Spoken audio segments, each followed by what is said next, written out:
नमस्कार दोस्तों, आपके अपने YouTube चैनल पर स्वागत है। अजमेर से मैं शैलेंद्र सिंह रावत और इस समय आपके सामने लेकर आ गया हूँ महत्व का टॉप क्विज। हाँ दोस्तों, आज 20 मई है और 20 मई से हम शुरू करने वाले हैं राजस्थान का जीके का बहुत ही महत्वपूर्ण हमने वीडियो अपडेट कर दिया है। इसके अलावा रेलवे परीक्षा की जो छात्र तैयारी कर रहे हैं उनके लिए अलग से हमने सेक्शन तैयार किया है, उसमें आपको रोज़ाना मिलेगा टॉप क्विज। हाँ दोस्तों, ये मैथ का टॉप क्विज होगा, उसमें टॉप 10 प्रश्न आपको रोज़ाना मिलेंगे। इसी प्रकार रीजनिंग का टॉप क्विज होगा, उसमें भी आपको टॉप 10 प्रश्न मिलेंगे। तो दोस्तों, आप हमारे वीडियो को ज़रूर देखें और आप हमारे इस चैनल को ज़रूर सब्सक्राइब कर लीजिएगा।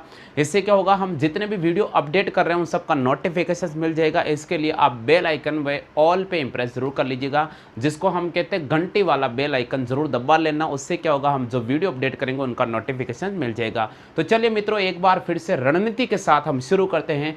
रेलवे जो एनटीपीसी और ग्रुप डी का जो पेपर है उसको हम फाइट कैसे करते हैं वो आपके सामने प्रश्न आएंगे धमाकेदार। और इन अगर धमाकेदार प्रश्न को आप करके जाते हो तो 100% गारंटी है कि एनटीपीसी वाला जो मैथ का वहाँ पेपर बनेगा, कुछ न कुछ 90% प्रश्न हमारे सीधे सीधे यहाँ से आएंगे। तो चलिए मित्रों, यहाँ पर पहला प्रश्न दे रखा है, शब्द रिमार्क के अक्षरों को कितनी बार अलग अलग प्रकार से व्यवस्थित किया जा सकता है। अगर दोस्तों एग्जाम में ऐसा कोई भी प्रश्न आता है तो कैसे कल हल करेंगे, यहाँ पर आपके सामने लेकर आ रहा हूँ मैं शॉर्ट पैटर्न। तो यहाँ पर दोस्तों दे रखा है रिमार्क्स। तो सबसे पहले मैंने लिखा REMAKE, सॉरी यहाँ लिखा गया रीमेक। हमारे पास ये शब्द है और ये पूछा गया है शब्द रीमेक के अक्षरों को कितनी बार अलग अलग व्यवस्थित किया जा सकता है। तो सबसे पहले मैं इनके नंबर दूंगा, 1 नंबर, ये 2 नंबर, ये 3, ये 4, ये 5 और 6। यहाँ पर जो रीमेक में शब्द हैं वो हमारे पास 6 अक्षर है, तो मैंने 6 शब्दों को यहाँ पर जमा दिया है। अब दोस्तों ये प्रश्न बोल रहा है कि शब्द रीमेक के अक्षरों को कितनी बार अलग अलग प्रकार से व्यवस्थित किया जा सकता है। तो दोस्तों मैं आपको बताता हूँ, अलग अलग का मतलब ये होता है कि कभी भी एग्जाम में ऐसा प्रश्न आता है तो यहाँ देखो आप अंतिम संख्या क्या नजर आ रही है, 6 नजर आ रही है। तो आप क्या करो, इसको लिखो फैक्टोरियल 6, और फैक्टोरियल 6 का मतलब होता है 6 गुणा 5 गुणा 4 गुणा 3 गुणा 2 गुणा 1। अब अगर अपन इसको हल करेंगे तो हमारे पास सीधा आंसर आ जाएगा 6 पंजे 30, 30 को 4 से गुणा करेंगे 120, 120 को 3 से गुणा करेंगे 12 तिया 36, 360, 360 को 2 से गुणा करेंगे 720। तो यहाँ पर आ जाएगा 720। यानी शब्द रीमेक के अक्षरों को कितनी बार अलग अलग प्रकार से व्यवस्थित किया जा सकता है, तो यहाँ पर हम ए ऑप्शन को राइट करेंगे, 720 बार इसको अलग अलग प्रकार से व्यवस्थित किया जा सकता है। देखो साथियों, यहाँ पर प्रश्न संख्या 2 आपको नजर आ रहा है। अगर आपको प्रश्न संख्या 2 अच्छी तरह से आता है तो आप इसको हल करने की कोशिश करें। सबसे पहले कभी भी एग्जाम में अगर साथियों ऐसा कोई भी प्रश्न बनता है तो कैसे हल करेंगे, हमें सर्वप्रथम हमारा पहला उद्देश्य रहता है कि प्रश्न को आप पूरा पढ़ें। जब तक आप किसी प्रश्न को पूरा नहीं पढ़ोगे आपको प्रश्न बिल्कुल भी समझ में नहीं आने वाला है। तो सबसे पहले मैं आपको स्क्रीन पे जो प्रश्न दे रखा उसको पढ़ के बताता हूँ। प्रश्न ये दे रखा है कि अजमेर से जम्मू कश्मीर के बीच में एक वयस्क के लिए, अजमेर से जम्मू कश्मीर के बीच में एक वयस्क के लिए बस का किराया बच्चे के लिए किराए का 6 गुना है। यानी मान लीजिए कि अगर वयस्क से 6 रुपये लिया जाता है तो बच्चे से 1 रुपये लिया जाएगा। ये प्रश्न कहने का मतलब है, यदि वयस्क का किराया 114 रुपये है तो 4 वयस्क और 5 बच्चों का कुल किराया कितना होगा। तो यहाँ पर आपको क्या दे रखा है वो सुन लीजिएगा। सबसे पहले दे रखा है वयस्क का किराया बराबर होता है बच्चे के किराए का, बच्चे के किराए का 6 गुना। आप इस चीज़ को फोकस करना, वयस्क का जो किराया है वो बच्चे के किराए का 6 गुना है। यानी वयस्क का जो किराया है बच्चे के किराए का कितना गुना है, 6 गुना है। अब अपन इस प्रश्न को कैसे हल करेंगे, वयस्क का जो किराया है बच्चे के किराए का 6 गुना है। अब कैसे हल करेंगे, देखिए प्रश्न। देखिए मित्रों, यहाँ पर हमें वयस्क का किराया 114 रुपये दे रखा है, तो मैंने यहाँ लिखा 114 रुपये। 114 रुपये बराबर बच्चे का किराया हमें पता नहीं है तो अपन इसको x मान लिया और इसको आप 6 से गुणा करते हैं। हम क्या करेंगे, इसमें 6 का डिवाइड करेंगे, यहाँ से x का मान आ जाएगा 114 में हमने 6 का डिवाइड किया। तो देखिए 6 का भाग देते हैं, 6 एकम 6, 5 बचेगा, 6 नम 54। इसका मतलब एक बच्चे का जो किराया है वो 19 रुपये है और एक आदमी का जो किराया है वे 114 रुपये है। अब आपसे प्रश्न पूछा गया है कि 4 वयस्क और 5 बच्चों का किराया कितना होगा। तो देखिए मित्रों, आगे इस प्रश्न को कैसे करेंगे। हमारे पास 4 वयस्क हैं तो मैंने लिखा 4 वयस्क। देखिए 4 वयस्क है मेरे पास में और प्लस 5 बच्चे हैं। तो हमें क्या करना होगा, एक वर्ष का जो किराया है 114 रुपये है, तो हम 4 को 114 से गुणा करेंगे। इसी प्रकार 5 को हम 19 से गुणा करेंगे। तो 4 को 114 से गुणा करते हैं। देखिए 4 चौके 16 का 6 हासिल लगा 1, 4 एकम 4 और 1 5 और 4 एकम 4। इसी प्रकार 19 पंजे होता है 95। इन दोनों को जोड़ेंगे, 6 और 5 11 का 1 हासिल लगेगा 1, 5 और 9 14, 14 और 1 हो गया 15 का 5 हासिल लगेगा 1, यहाँ पर हो जाएगा 551 रुपये। तो इस प्रकार अजमेर से जम्मू कश्मीर जाने के लिए 4 वयस्क और 5 बच्चों का जो कुल किराया होगा वो 551 रुपये होगा। तो यहाँ पर हमें सीधा सीधा सी ऑप्शन को राइट करना होगा। ये प्रश्न अगर एग्जाम में इस प्रकार का प्रश्न बनता है तो आपको इसी पैटर्न को मद्देनजर रखते हुए हल करना पड़ेगा। दोस्तों यहाँ पर जो तीसरा प्रश्न नजर आ रहा है, तीसरा प्रश्न को हम मद्देनजर देखते हुए यहाँ पर दे रखा 1 फिर 2 फिर 6 फिर प्रश्नवाचक चिन्ह और 120 दे रखा है। हमें पूछा गया प्रश्नवाचक चिन्ह पर कौन सा मान आएगा। तो देखिए दोस्तों, अगर एग्जाम में ऐसा कोई भी प्रश्न बनता तो कैसे हल करेंगे। सबसे पहला पूरे प्रश्न को फोकस करो। यहाँ पर हमें जो एग्जाम्पल दे रखा है उसको हम फोकस कर लेते हैं, सब कुछ क्लियर हो जाएगा। देखिए यहाँ पर दे रखा है 1, उसके बाद दे रखा है 1, उसके बाद दे रखा 2, उसके बाद दे रखा 6, फिर प्रश्नवाचक चिन्ह और यहाँ लिखा गया 120। अब मैं इस प्रश्न को पूरे गौर से देखता हूँ। तो देखिए साथियों, यहाँ पर हमारे पास 1 के बाद 1 आ रहा है, इसका मतलब मैं 1 को 1 से गुणा करता हूँ तो मेरे पास 1 आता है। क्या आता है? 1। अब आगे नजर आ रहा है 2, इसका मतलब 1 को अगर मैं 2 से गुणा करता हूँ तो मेरे पास 2 नज़र आ रहा है। तो देखिए मित्रों, जब मैंने 1 को 1 से गुणा किया तो मेरे पास 1 आ गया, जब 1 को मैं 2 से गुणा करूँगा तो मेरे पास 2 आ गया। अब इसी प्रकार मित्रों आगे नज़र आ रहा 6, तो मेरे पास क्या होगा, जब मैं 2 को 3 से गुणा करूँगा तो मेरे पास 6 आ जाएगा। तो जब मैं 2 को 3 से गुणा करूँगा तो मेरे पास में कितना आ जाएगा, 6 आ जाएगा। इसी प्रकार 6 को अगर मैं 4 से गुणा करता हूँ तो 6 को अगर मैं 4 से गुणा करता हूँ तो मेरे पास आता 24। इसी प्रकार 24 को अगर मैं 5 से गुणा करता हूँ तो 120। तो यहाँ पर हमें ऑप्शन राइट करना पड़ेगा ए। बिल्कुल जो इस प्रश्न संख्या 3 का सही जवाब होगा वे होगा 24। आगे समझ में। तो ऐसे प्रश्न जब बनते हैं तो आपको थोड़ा टेंशन नहीं लेने का, सिर्फ हमें पैटर्न पकड़ना होता है, सीधा सा हमारे पास प्रश्न का आंसर मिल जाता है। प्रश्न संख्या 4 बहुत ही महत्वपूर्ण प्रश्न है। एक बार मैं इस प्रश्न को पढ़ के बता देता हूँ। प्रश्न संख्या 4 दे रखा है कि संख्या 8 2 6 1 5 9 4 3 में अंकों के ऐसे कितने जोड़े हैं जिनमें से प्रत्येक के बीच संख्या में उतने ही अंक आते हैं जितना कि उन्हें आरोही क्रम में रखने पर अंक आते हैं। तो दोस्तों अगर एग्जाम में ऐसा भी प्रश्न बन जाए तो भी दिक्कत नहीं लेना, क्योंकि यहाँ पर आपको मैं सब तरीके से हल करा रहा हूँ। कोई भी प्रश्न अगर आएगा तो आप मिस नहीं करना। ये टॉप प्रश्न है जो एग्जाम की दृष्टि से काफ़ी महत्वपूर्ण है। तो सबसे पहले आपको जो संख्या दे रखा है वो उसको मैं लिख रहा हूँ 8 2 6 1 5 9 4 और 3।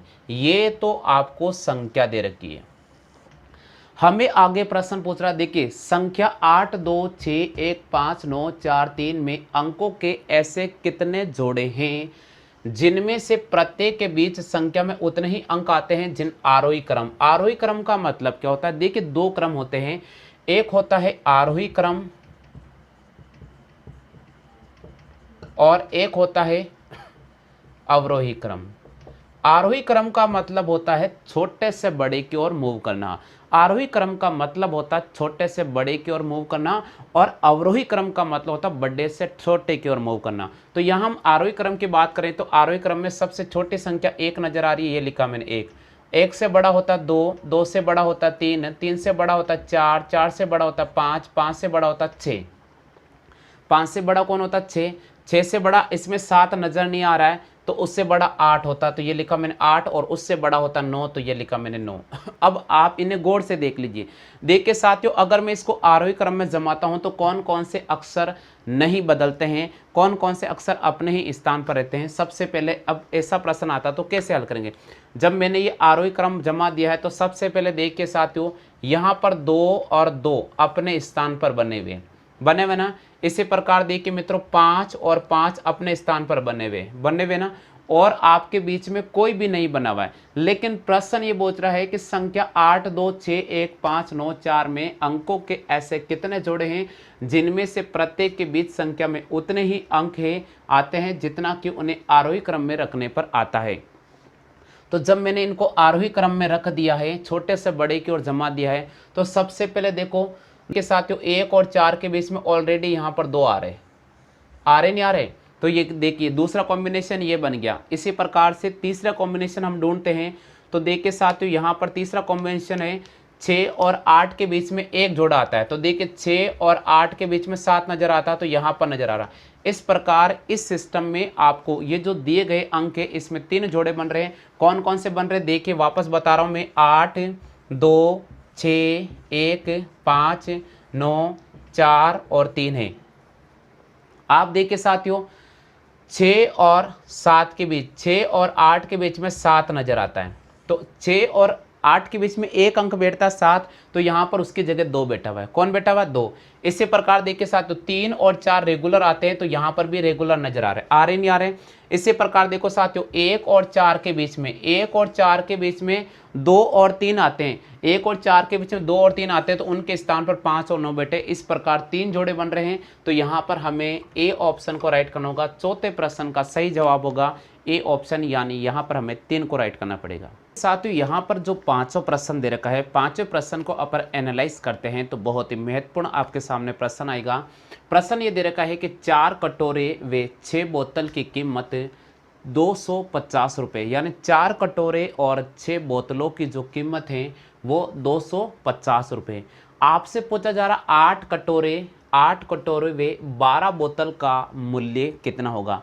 साथियों ये प्रश्न काफ़ी महत्वपूर्ण है, और एग्जाम में अगर ऐसा कोई भी प्रश्न राउंड करता है तो आपको मैं एक छोटा सा पैटर्न बताऊंगा, बिल्कुल क्लियर हो जाएगा। आपको टेंशन लेने की बिल्कुल भी आवश्यकता नहीं है। यहाँ पर हालांकि ऑप्शन दे रखा 480, दूसरा ऑप्शन दे रखा 750, तीसरा ऑप्शन दे रखा नन का मतलब है इनमें से कोई नहीं, और डी ऑप्शन दे रखा निर्धारित नहीं किया जा सकता है।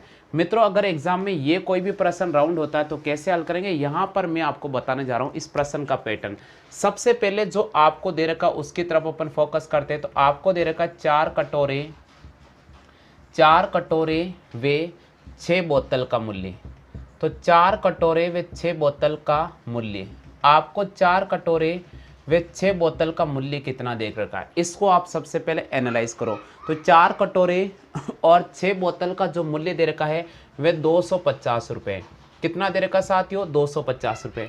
अब हमें बोला जा रहा है कि 8 कटोरे वे 12 बोतल का मूल्य कितना होगा। 8 कटोरे वे 12 बोतल का मूल्य कितना होगा।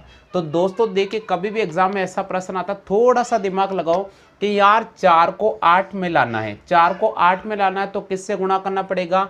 2 से गुणा करना पड़ेगा।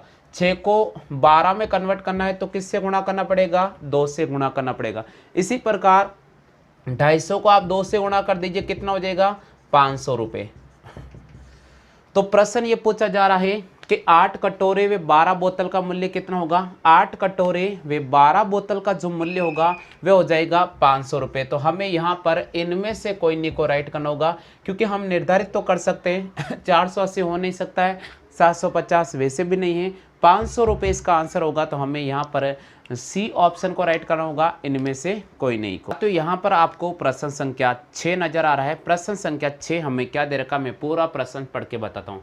एक बैग में 25 पैसे के 8 सिक्के हैं, 50 पैसे के 12 सिक्के हैं, 1 रुपये के 15 सिक्के हैं, 2 रुपये के 6 सिक्के हैं और 5 रुपये के 5 सिक्के हैं। तो आपसे पूछा जा रहा है, तो बताइए बैग में कुल कितनी धनराशि होगी। कभी भी एग्जाम में ऐसा कोई भी प्रश्न आता है तो कैसे हल करेंगे, ऐसे प्रश्नों को हल करने का सबसे आसान तरीका मैं आपके सामने लेकर आ गया हूं। सबसे पहले आपको इस पूरे प्रश्न की एक बार आप कॉपी कर लीजिएगा और जिन साथियों को इस प्रश्न का जवाब आ रहा है वो कमेंट कर सकते हैं। साथियों हमें दे रखा है कि एक बैग में 1 रुपये का, तो सबसे पहले जो आपको दे रखा वो लिखा 1 रुपये के कितने सिक्के हैं। देखो एक बैग में 25 पैसे के 25 पैसे के कितने सिक्के हैं, तो 25 पैसे के हमारे पास में 8 सिक्के हैं, तो ये लिखा मैंने 25 पैसे के 8 सिक्के। आगे दे रखा है 50 पैसे के 12 सिक्के, तो ये लिखा मैंने 50 पैसे और यहाँ पर लिखा 12 सिक्के। ये 50 पैसे के 12 सिक्के हैं। 1 रुपये के 15 सिक्के हैं, तो मैंने लिखा 1 रुपया और यहाँ पे लिखा है 1 रुपये के 15 सिक्के। देखो 1 रुपये के 15 सिक्के, तो यहाँ लिखा मैंने 15 सिक्के। आगे दे रखा 2 रुपये के 6 सिक्के, 2 रुपये के 6 सिक्के और 5 रुपये के 5 सिक्के, 5 रुपये के 5 सिक्के। साथियों अगर ऐसा कोई प्रश्न आता तो कैसे हल करेंगे। सबसे पहले हमें ऐसे प्रश्नों को हल करने का आसान सा तरीका है। आपको ध्यान होगा कि 25 पैसे के 4 सिक्के मिलकर 1 रुपये का निर्माण करता है, तो हम 8 को 1/4 का भाग देंगे, यहाँ पर आ जाएगा 2 रुपये। कितना आ गया 2 रुपये, यानी 25 पैसे के 8 सिक्कों का जो मूल्य आता है वे 2 रुपये आता है। इसी प्रकार 12 को हम 1/2 से गुणा करेंगे, हमारे पास में आ जाएगा 6 रुपये, यानी 50 पैसे के 12 सिक्के की कीमत होती है 6 रुपये। 1 रुपये के 15 सिक्कों की कीमत होगी 15 गुणा 1 बराबर 15 रुपये। 2 रुपये के 6 सिक्कों की कीमत होगी 2 गुणा 6 बराबर 12 रुपये। और 5 रुपये के 5 सिक्कों की कीमत होगी 5 गुणा 5 बराबर 25 रुपये। इन सबको जोड़ेंगे, 25 और 12 होता है 37, 25 और 12 होता है 37। 37 में अगर अपन 15 जोड़ते हैं तो हमारे पास में 37 में जैसे अपन 15 जोड़ देते हैं हमारे पास में होता 52, 52 में 6 जोड़ते हैं हमारे पास होता 58, 58 में 2 जोड़ते हैं हमारे पास होता 60 रुपये। तो कुल धनराशि बैग में कितनी है 60 रुपये। तो यहाँ पर हमें कौन से ऑप्शन को राइट करना होगा, हमें ऑप्शन नंबर डी को चयन करना पड़ेगा। क्या 7 दे रखा और प्रश्न संख्या 7 काफ़ी महत्वपूर्ण प्रश्न है। एक बार मैं पूरे प्रश्न को आपको रिवाइज करके बता देता हूँ और अगर आप में से किन्हीं को भी अगर ये प्रश्न आता है तो आप जवाब जरूर दे सकते हैं। यहाँ प्रश्न दे रखा है कि ब्याज की दर ज्ञात करो। प्रश्न का जो टाइटल है वो है हमारे पास में ब्याज की दर ज्ञात करो। आपको जो पहला कथन दे रखा, कथन फर्स्ट है कि 2 वर्ष में 25,000 रुपये का साधारण ब्याज व चक्रवृद्धि ब्याज का अंतर 250 रुपये। पहली जो कथन है वो है कि 2 वर्ष में साधारण ब्याज और चक्रवृद्धि ब्याज का अंतर 250 रुपये है 25,000 रुपये का। और दूसरा दे रखा है कथन सेकंड है कि 10 वर्ष में साधारण ब्याज धनराशि के बराबर हो जाता है। 10 वर्ष में साधारण ब्याज धनराशि के बराबर हो जाता है। मित्रों अगर एग्जाम में ऐसा कोई भी प्रश्न आता तो कैसे हल करेंगे। सबसे पहले आप ऑप्शन पे नजर घुमा लीजिएगा। पहला ऑप्शन दे रखा कथन फर्स्ट उत्तर देने के लिए पर्याप्त है। दूसरा ऑप्शन दे रखा कथन सेकंड उत्तर देने के लिए पर्याप्त है। तीसरा प्रश्न दे रखा दोनों कथन फर्स्ट व सेकंड उत्तर देने के लिए पर्याप्त है। और चौथा प्रश्न दे रखा दोनों कथन ए पर्याप्त है। आपको पता होगा अगर आप रेलवे एनटीपीसी और ग्रुप डी का पेपर देने जा रहे हो, ये जो प्रश्न आते हैं ये बैंक पीओ एसएससी वाले प्रश्न आते हैं, लेकिन आजकल ऑनलाइन पेपर हो गया। पहले रेलवे का जो पेपर होता था ऑफलाइन होता था और पहले जो पेपर होते थे वो आसान पेपर होते थे, लेकिन आजकल रेलवे का जो पेपर होने लग गया वो ऑनलाइन होने लग गया। और जब पेपर ऑनलाइन होता है तो प्रश्नों का लेवल बढ़ जाता है, आप इसका विशेष कर ध्यान रखें। तो इस प्रकार का कोई भी प्रश्न आता है तो आपको जो कथनों की जानकारी वो स्पष्ट होनी चाहिए। तो सबसे पहले आपको पहले कथन की जानकारी दे देता हूँ। 2 वर्ष में 25,000 रुपये का साधारण ब्याज व चक्रवृद्धि ब्याज का अंतर 250 रुपये। तो इसको कैसे हल करेंगे, पहले कथन से अपन ब्याज की दर निकालते हैं। देखिए साथियों हमारे पास एक फॉर्मूला होता है अंतर बराबर मूलधन इंटू दर बटे वे 100 और इसकी पावर 2 लगा देना। अगर हमें 2 वर्ष के साधारण ब्याज और चक्रवृद्धि ब्याज का अंतर दे रखा है तो यहाँ पर अंतर दे रखा है 250 रुपये, तो ये लिखा मैंने 250 रुपये बराबर मूलधन हमें दे रखा 25,000 रुपये, तो ये लिखा मैंने 25,000 रुपये। दर पता नहीं है और बट्टे हुए 100 और इसका मैंने कर दिया स्क्वायर।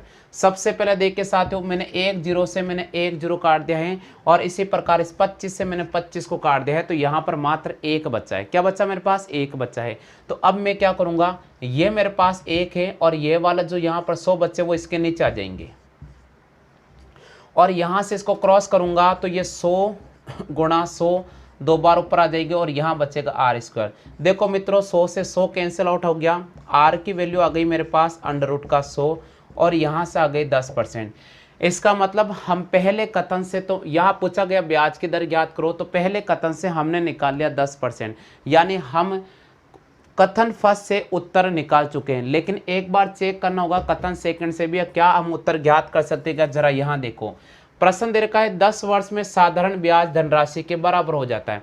मान लीजिए मैंने धनराशि 100 मान ली, मैंने धनराशि 100 मान ली और समय 10 साल में साधारण ब्याज धनराशि के बराबर हो जाता है, तो कितना हो जाएगा? 100 रुपये हो जाएगा। प्रश्न का लैंग्वेज सुनना, 10 वर्ष में साधारण ब्याज धनराशि के बराबर हो जाता है। मैंने धनराशि को 100 रुपये मान लिया, समय 10 साल है, साधारण ब्याज वापस 100 रुपये हो जाता है। तो साधारण ब्याज का फॉर्मूला क्या होता है? वो होता है, साधारण ब्याज का फॉर्मूला क्या होता है ये देखिए आप। सबसे पहले अगर साधारण ब्याज का हमें फॉर्मूला निकालना है तो उसका पैटर्न होता है मूलधन इंटू दर इंटू समय बटे हुए 100। लेकिन हमें तो दर ज्ञात करना है, तो हम क्या करेंगे, साधारण ब्याज को 100 से गुणा करेंगे। इसलिए मैं लिखूंगा ब्याज गुणा 100, ठीक है, और इसमें डिवाइड करूंगा मूलधन इंटू समय का, यहाँ से मेरे पास में आ जाएगा दर %। इसी को देख के मित्रों आगे करा रहा हूँ। हमारे पास में ब्याज है 100, तो ये लिखा मैंने 100 गुणा 100 और मूलधन हमारे पास में 100 है और समय अपने पास 10 वर्ष है, तो 100 से 100 कैंसिल आउट हो गया, ये 0। तो यहाँ से भी हमारे पास दर आ गई है 10%। हम दोनों कथनों से अपन बिल्कुल दर ज्ञात कर सकते हैं। तो इसका प्रश्न का हमें सी ऑप्शन को राइट करना होगा, यानी कथन फर्स्ट व सेकेंड उत्तर देने के लिए पर्याप्त हैं। दोस्तों यहाँ पर स्क्रीन पर 8वां प्रश्न नजर आ रहा है और बहुत ही महत्वपूर्ण प्रश्न अपन इसको कह सकते हैं, क्योंकि एनटीपीसी का जो पेपर है कुछ इस लेवल का ही बनने वाला है। तो आप इन प्रश्नों को बहुत गहराई से अध्ययन करना, और मैं तो ये कह रहा हूँ कि आप वीडियो एक बार नहीं, 2 बार नहीं, 3 बार देखना, लेकिन रोज़ जो हम इस प्रकार का टॉप जो क्विज लेकर आऊँगा उसको आप अवश्य देखें। चाहे मेरे दूसरे वीडियो आप देखो या नहीं देखो, लेकिन अगर आप रेलवे ग्रुप डी पटवार भर्ती परीक्षा की तैयारी कर रहे हो, एनटीपीसी एग्ज़ाम की तैयारी कर रहे हो, एसएससी सीजीएल की अगर आप तैयारी कर रहे हो, तो मैथ में जान होना बहुत ज़रूरी है। अगर मैथ आपके हाथ में रहेगी तो मान के चलो कि 60% सिलेक्शन आपके हाथ में रहता है अगर आप मैथमेटिक्स के पूरे प्रश्न आते हैं। तो यहाँ मैं आपको इसी प्रकार के प्रश्न करा रहा हूँ ताकि हमारा उद्देश्य रहे कि हम जो पैटर्न कवर कराए, एग्जामिनर इस प्रकार के जो पैटर्न ले वो सब के सब हम कवर करा दे, ताकि कोई भी बच्चे को किसी प्रकार की समस्या नहीं उत्पन्न हो। तो यहाँ प्रश्न दे रखा है, पिता की वर्तमान आयु ज्ञात करो। पहला जो कथन दे रखा वे दे रखा है, पिता की वर्तमान आयु पुत्र की आयु का 5 गुना है। और दूसरा ऑप्शन दे रखा है, 5 साल पहले पिता की आयु पुत्र की आयु की 15 गुना थी। तो कभी भी दोस्तों एग्जाम में अगर ऐसा कोई भी प्रश्न बनता है, प्रश्न का जो लैंग्वेज दे रखा उसको अगर अपन फोकस करते हैं, तो यहाँ दे रखा पिता की वर्तमान आयु पुत्र की आयु का 5 गुना है। और जो दूसरा कथन दे रखा वो दे रखा 5 वर्ष पहले पिता की आयु पुत्र की आयु के 15 गुना है। अब देखिए मित्रों, हमारे पास में 4 ऑप्शन नजर आ रहा है। पहला ऑप्शन दे रखा है दोनों कथन मिलकर उत्तर देने के लिए पर्याप्त है। दूसरा दे रखा है दोनों कथन मिलकर उत्तर देने के लिए अपर्याप्त है। तीसरा दे रखा कथन फर्स्ट उत्तर देने के लिए पर्याप्त है। और चौथा दे रखा कथन सेकंड सिर्फ उत्तर देने के लिए पर्याप्त है। मित्रों, अगर एग्जाम में ऐसा कोई भी प्रश्न आता तो कैसे हल करेंगे आप एक बार यहाँ देख लीजिए। सबसे पहले मैं इस कथन को उठाता हूँ, 5 वर्ष पहले पिता की आयु पुत्र की आयु का 15 गुना थी। तो देखिए साथियों, मैंने यहाँ लिखा पिता और आगे लिखा मैंने पुत्र। मान लीजिए 5 साल पहले पुत्र 1 साल का था, तो पिता कितने साल का था? 15 1 साल का था। ये पहली लैंग्वेज आपको आना बहुत ज़रूरी है। 5 साल पहले पिता की आयु पुत्र की आयु का 15 गुना थी। तो देखिए साथियों, 5 साल पहले अगर मैंने पुत्र को x मान लिया है तो पिता कितने साल का था, 15x का। अब आज अगर वर्तमान आयु में मैं आता हूं तो यहाँ मुझे 5 जोड़ना पड़ेगा और इसी प्रकार यहाँ पर मुझे 5 जोड़ना पड़ेगा। ये इनकी वर्तमान आयु आ गई। कौन सी आयु आ गई, ये इनकी वर्तमान आयु आ गई। तो ये लिखा मैंने वर्तमान आयु। अब यहाँ पर कथन नंबर फर्स्ट पे आते हैं। कथन नंबर फर्स्ट दे रखा है, पिता की वर्तमान आयु पुत्र की आयु का 5 गुना है। पिता की वर्तमान आयु पुत्र की आयु का 5 गुना। तो जरा यहाँ देखते हैं, अपन इस इक्वेशन को देखते हैं कि पिता की वर्तमान आयु पुत्र की आयु का 5 गुना है। तो क्यों नहीं मैं इसको 5 से गुणा कर दूं। तो मैं इसको 5 से गुणा करता हूं तो ये मेरे पास 5 हो गया और यहाँ पर हो गया मेरे पास में 15x प्लस का 5। अब देखिए साथियों, इसको अंदर गुणा करूंगा तो हमारे पास आ जाएगा 5x प्लस 25 और इसी प्रकार यहाँ आ रहा है 15x प्लस का 5। हम क्या करेंगे, संख्या को एक तरफ करेंगे तो इस x वाले राशि को मैं इधर लेकर आऊंगा। तो देखिए मित्रों, अपने पास क्या आ जाएगा, अपने पास में हो जाएगा 15x माइनस का 5x और इसी प्रकार 25 माइनस का 5। तो अब देखिए दोस्तों कैसे हल करेंगे, 15 में से 5 गया तो हमारे पास में हो जाएगा 10x, यहाँ पर आ जाएगा 20। हम x की वैल्यू निकालेंगे 20/10, इसको काटेंगे हमारे पास में आ जाएगा 2। तो यहाँ पर जो x का मान आ जाएगा वो अपने पास कितना आ जाएगा, यहाँ पर x का मान आ जाएगा 2। अब दोस्तों अगर मैं 2 उठाकर यहाँ पे रखता हूँ, 2 उठाकर मैं यहाँ रखता हूँ तो देखिए यहाँ पर हो जाएगा पुत्र 7 साल का और पिता हो जाएगा कितने साल का, ये हो जाएगा 35 साल का। तो इसका मतलब हम ये कह सकते हैं कि हमारे पास में कथन फर्स्ट और कथन सेकंड दोनों मिलकर उत्तर देने के लिए पर्याप्त हैं। दोनों जब मिलते हैं तो भी हमारे पास में पिता की वर्तमान आयु अपन ज्ञात कर सकते हैं। तो यहाँ पर हमें ए ऑप्शन को राइट करना होगा कि दोनों कथन मिलकर उत्तर देने के लिए पर्याप्त है। आगे समझ में, कभी भी ऐसा प्रश्न आए तो आप इस प्रश्न को इसी प्रकार से हल करना, तभी आप आसानी से आंसर निकाल पाओगे। देखो साथियों, यहाँ पर प्रश्न संख्या 9 नजर आ रही है। प्रश्न संख्या 9 दे रखा है कि वृत्त की परिधि 88 मीटर है। तो आपसे पूछा गया है वृत्त की त्रिज्या क्या होगी। अगर दोस्तों एग्जाम में ऐसा भी प्रश्न आता है तो कैसे हल करेंगे। देखिए मित्रों, सबसे पहले मैंने आपको एक वर्ताकार आकृति बना दी। परिधि का मतलब होता है ये जो बाड़ में बना रहा हूं ये परिधि कहलाती है। क्या कहलाती है साथियों, ये परिधि कहलाती है। तो वृत्त की परिधि का क्या फॉर्मूला होता है, वृत्त की जो परिधि होती है मित्रों वे होती है अपने पास में 2πr और बराबर आपको दे रखा है 88 मीटर। तो ये लिख दिया मैंने 88 मीटर। हमें वृत्त की त्रिज्या ज्ञात करनी है तो r बराबर हो जाएगा 88/2π। अब देखिए साथियों, हम लिखेंगे 88, 2 इंटू पाई की वैल्यू होती है 22 और यहाँ 7 ऊपर चला जाएगा। अब मित्रों जो कट रहा है उसे काट दीजिए। देखिए साथियों, यहाँ पर 22 से काटूंगा मैं 4 बार कटेगा, 2 से काटूंगा 2 बार, 7 दूनी अपने पास हो जाएगा 14। तो r बराबर हमारे पास में हो जाएगा 14 मीटर। अब हमें क्या दे रखा, हमें ऑप्शन दे रखा 14 सेंटीमीटर, 16 सेंटीमीटर, 7 सेंटीमीटर, इनमें से कोई नहीं। तो हमें डी ऑप्शन को राइट करना होगा, इनमें से कोई नहीं, क्योंकि हमारे पास में 14 मीटर आ रहा है। कितना आ रहा है, 14 मीटर।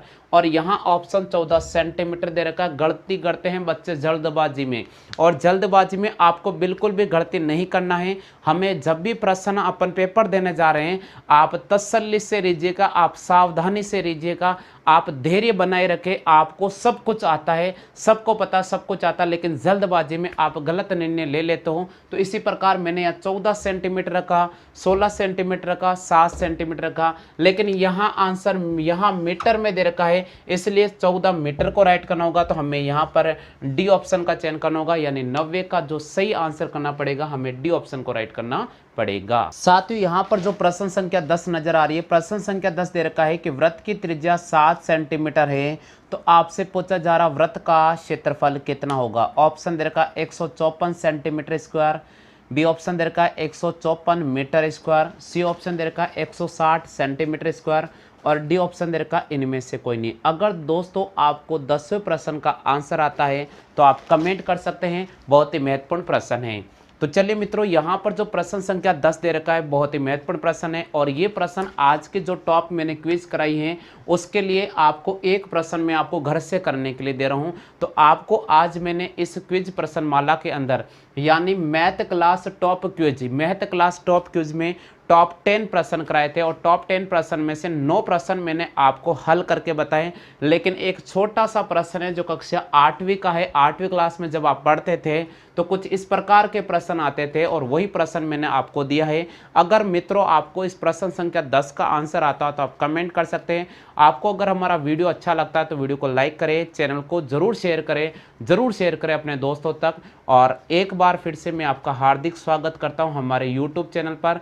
मैं शैलेंद्र सिंह रावत टेक्निकल गुरुजी एग्जाम से, और रोजाना इसी समय आपके सामने मैथ का टॉप क्विज लाइव क्लास लेकर आऊँगा।